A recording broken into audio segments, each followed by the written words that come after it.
would show up with this enormous cart with all of his oximetry equipment on it, and then it'd have to calibrate it, and it was done on the skin. You had to bind it to the skin, and 215 minutes. It would take him easily 20 to 25 minutes to even just start generating some data with this. And we're just going, this is so useless. Of course, within 10 years, Kevin had his own company and retired from medicine because he could see what the future held. But even he could never have dreamed that we'd be doing oximetry with a simple clip on somebody's finger. Back then, it took an entire cart and long periods of calibration. Capnography has quickly progressed, and it's going to continue to. It's going to get even simpler, and it truly is becoming a sixth vital sign.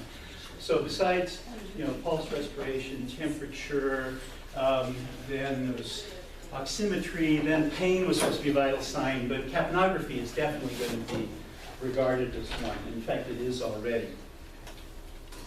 Let's start out with a COPD kind of patient. All right, we've got a 50-year-old female, but she's a barrel-chested gal, and she's got pursed-lip breathing and respiratory rate of 24, and we know she's sick. She's got an O2 sat of 82%.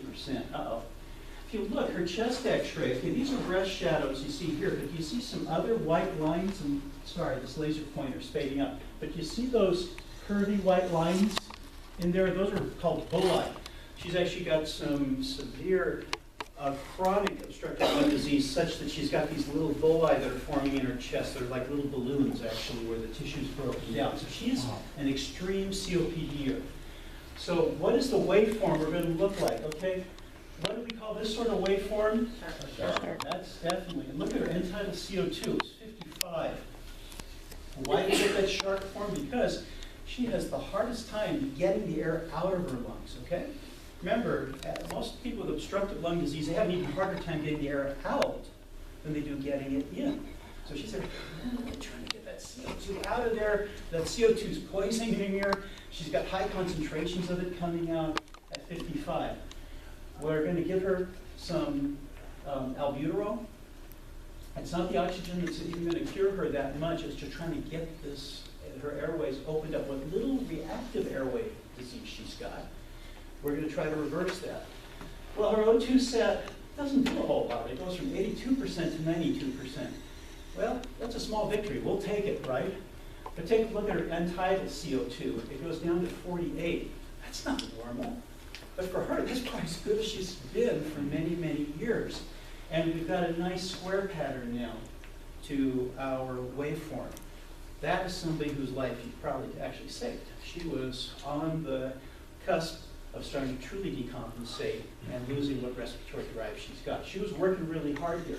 Also, look at the frequency. You notice how the waveform has kind of spread out? That's just a reflection of she's not even having to breathe as rapidly now. Now, sometimes a spreading out waveform can be a bad thing too, but we'll talk about that. All right, so any questions about that? That's just a very basic case, but somebody who's really sick.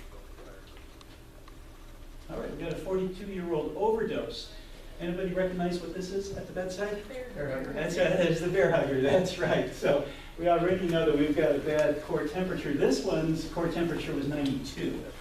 All right, that's quite cold. So what happens to metabolism? Think about it. All right, the Krebs cycle, which is all that metabolism going on in the mitochondria, everything is chilled down. They're not producing a whole lot of CO2. Don't worry about it in that case. This is what we expect. That's a really low waveform. In fact, it looks like it's less than 25, okay? The end-tidal CO2. No worries. This is normal for somebody whose metabolism is very depressed. They're hypothermic. What are other conditions, though, that can lead to a very much depressed metabolism? We'll talk about some of those, but shock even is one. You're right, shock is inadequate perfusion of the tissues. Even there, we're dealing with cells that are stunned. They can't metabolize well, so they're not producing a lot of CO2. Now this is, though, still, like Marina was referring to, this is where it's life-saving for us to be monitoring somebody with capnography, because sometimes dramatic changes happen. Here we've got a major head trauma. We're moving them gurney to gurney. This is where things can go really wrong, and this is where you want to make sure you confirmed that we're not going to have a sudden airway decompensation. And this is what you want to look out for here. This was an ET2 that became dislodged in the hypopharynx. We had a normal waveform. Suddenly starts petering out, the alarms are going off. We won't catch this, especially in somebody who we were hyperoxygenating, giving them 100% O2. We've really saturated them well. Lori was talking, it'll take a couple of minutes to recognize it. I have seen people take cases like this 4 minutes before the O2 sat goes below 98%. So unrecognized ET2 dislodgement can go on for a long time if we're relying just on oximetry. And unfortunately, the body is mostly paying attention to what the oxygen level is circulating, so that pulse doesn't start shooting up right away. The other vital signs that we're trying to watch to give us a hint something's wrong are going to be delayed to respond. But capnography, it'll be instantaneous. Any questions about that? I mean, this seems like the simplest thing, but it's actually the most important thing that we're really using capnography for in the field.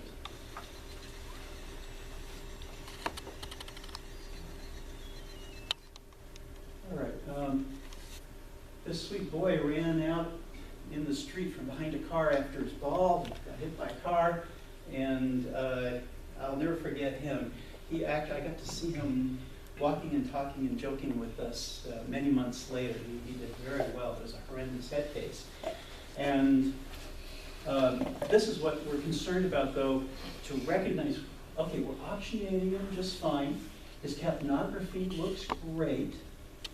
Wait a second, what's happening there on the bottom? Yeah. We talked about that briefly. It's a child. We're bagging him. What do we have to look out for? We get carried away. I mean, it's scary when you're dealing with one of these. You can overbag them, not giving them enough time to exhale. And look at, we've got the CO2 baseline there. We're not flushing it out completely. And not only is hypoxia bad for bad head trauma, but hypercarbia is bad too. Now, what do we do to buy ourselves a little bit of time when we're afraid somebody's brainstem is herniating? All right. And we're bagging them, we can hyperventilate, right? We know that by dropping the CO2, we're going to drop the intracranial pressure. But in this case, we could be doing more harm than good if we start getting air stacking. We're not letting him exhale completely. We're starting to trap air inside of there. He's not an asthmatic, but in children especially, we've got to look out for that. Capnography will give us the warning long before we end up giving him a pneumothorax, or actually start noting that now his O2 saturation starts dropping because the lungs now actually have too much air inside of them. Any questions about that? Again, EMS, we're not going to be looking for that as much as we will in the ICU, for example, or doing critical care transport. So this is rebreathing, air stacking, and what we call that is excessive dead space. That's just the respiratory term you'll hear. Now some monitors will give you what's called a trend. That's a really fast squiggly thing there. But most of the time, you're getting the big, just by the snapshots, you'll be seeing what the trend is. You'll figure it out. Okay, here's just the bread and butter case. All right, you're called for respiratory distress. Usually they're at 3 in the morning, right? She had some potato chips before going to bed, and what do we find? She's got respiratory distress, big time edema. If you look here, she's got jugular venous distension in her neck, even though she's sitting upright. The lungs show a lot of pulmonary vascular congestion. Of course, there's a tip what we might be doing here, okay? She's got a big pad on her. And actually, if you look at her rhythm, she's in atrial flutter, though. That's not helping her one bit, all right? She's somebody who's got congestive failure, but she's pumping very inefficiently. So what do you think we did to her right here? We gave her a big zap, right? She goes into sinus, and right away, her respiratory distress improves. The edema doesn't go away and all that other stuff, but she's suddenly able to start circulating better. What does her capnography look like? This is a compressed timeline, meaning this would be as if we took a series of snapshots as we're taking care of her. And she's one who actually was in a shock state. And when you think about it, congestive heart failure, it is a form of shock. You're not perfusing your tissues adequately. The kidneys start failing. A lot of other organs are not doing well. And she actually had a low capnography. So we're kind of going, well, we're ventilating her pretty well. Okay, that wasn't so much the issue. She's really sort of in a shock state. What we found was after we shocked her and got her heart pumping better, then we see the capnography going up into normal ranges. So she's down in the 20 to 25 range, but it's not because she's hyperventilating, not at all, but she's actually in a shock state. She's not perfusing well. After we've shocked her, now we finally see capnography going up towards 35, where we like to see it. Now her metabolism is improving. Everything else is starting getting better. So are you saying that's not from the fluid that was in her lungs, that was because her heart rate was so fast it wasn't successfully pumping blood around? Yes, she wasn't confusing. Yeah, she was in a shock state. So she's in atrial flutter with a 2-to-1 response. She can, have heart rate going 150, but she's already got a sick heart. I hope anybody in this room whose heart rate's going 150, you got a good ejection fraction. You're going to circulate lots of blood and perfuse your organs well. But somebody's got an ejection fraction only 20%, and now this little heart's quivering like that. It gets even worse. It doesn't have time to refill adequately, to pump, and they're in a shock state, and they're actually unable to metabolize well, and they're not producing CO2. So these are the CHF patients that you're already seeing hypotensive, or maybe not yet? Not always. That's a great, thanks Jessica, that's a good point. You can be in a shock state with a normal blood pressure. You're not going to see hypotension, but you're not perfusing. Mm-hmm. So a lot of them, they're really clamped down actually, and that's what they'll say. A lot of congestive heart failure patients are intravascularly depleted. And that's why sometimes they don't always do better with the nitro that we give them, all right? There's others who, they've got just so much excess fluid, but there's some others who suddenly drop their blood pressure, the ones who are just on the edge of going into shock. Here's something that you might encounter in EMS. You've got to do an emergency cardioversion, but there's somebody who's really distressed. They're really anxious. Okay, we'll give them a little Versed, okay, which is charitable. That's a nice thing to do.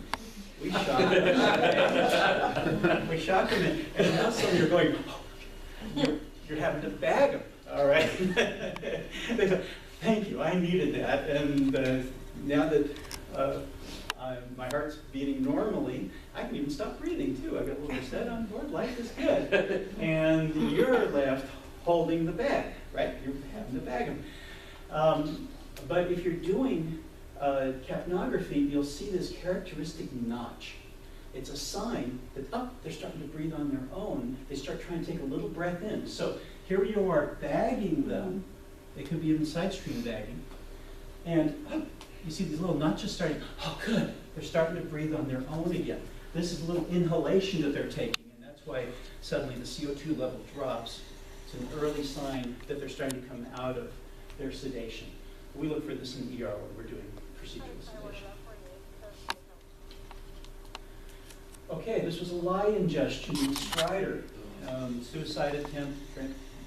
Why don't you lie down? I don't know how you can get that many swallows down. And I remember it was one of my paramedic program graduates' first cases in the field. Let's bring this one in. Fortunately, didn't have to get intubated in the field, but quickly started going downhill. But do you see the burn around the lips here? It just took the top layer of skin off, of mucous membrane off. Well, it's done the same thing on down through the back of the throat and all around the epiglottis and the upper airway there. So now we're going to suddenly start getting severe edema developing. Things can go bad real fast. And what the wave pattern you get is just similar to lower airway obstruction. Upper airway obstruction can look just the same way. So if you have even an ET2, let's say we're doing a long distance transport, we start getting a mucus plug in there. The critical care nurse might start seeing this kind wave pattern developing, the shark's fin, just like you see in an asthmatic. Well, that's because you've got an obstruction in the upper airway developing, and that's how you can recognize what's going on. You might have to clear that intratracheal tube. In her case, she wasn't intubated, and we start seeing this pattern together with Strider. We know we better intubate her now because it's only going to get harder to do it over time. Head cases. I'm just giving you a sampling of applications that we might see in the field. Okay, a 71-year-old, of course, what medication do you think he's on after he's bumped his head? Of course, he's going to be on Coumadin. And you can just see that this hasn't just suddenly developed because he's still alive. The vein's been compensating probably for a day or two as this subdural hematoma is pushing everything over. What kind of pattern would we see with somebody like that? Early on, you'll all remember your Cushing's reflex, okay, from paramedic school, that you're going to start hyperventilating. Why are you doing that? Your brainstem is saying, if I hyperventilate, I'll drop the CO2, right? And I will start being able to reduce my intracranial pressure. So what you'll see is a hyperventilation pattern. You'll start breathing rapidly. The CO2 starts getting a little bit low. It's not that low here, but it's definitely a hyperventilation pattern. If you start seeing that transition to, uh-oh, now we're not working so hard. Now we know the brainstem is really getting compressed. They're even losing Cushing's reflex. This is somebody who, mannitol might be our next step.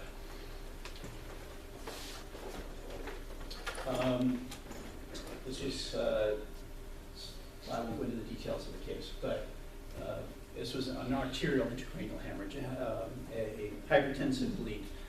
He's got disconjugate gaze. His eyes are going different directions. You can see it's a devastating kind of bleed. Again, he's going to be hyperventilating, likely somebody who might have intubate. And again, capnography is very helpful in these cases just to make sure that we can catch early brainstem compression early on. Doing CPR, these are your chest compressions. You're doing chest compressions, and as you're ventilating them, we've got low pulse oximetry, but it's looking like it's, maybe pushing 20, so hey, this is somebody we might get back. And then suddenly you see a spike in your CO2. What's going on here? Well, it's time to check for a pulse. Why is that? Because suddenly, as soon as the heart starts beating, it starts flushing out all that CO2 from these cells that haven't been getting perfused well. And you get a huge spike in CO2 coming out. You might think, ooh, this is a bad thing. Maybe, I'm not ventilating the patient well, the CO2's gone up. No. It's actually just time to check for a pulse when you see that pattern. It's very common. It's your first sign of resuscitation.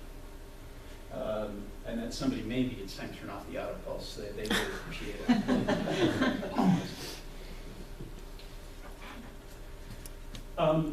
There's other types of mechanical obstruction you can have.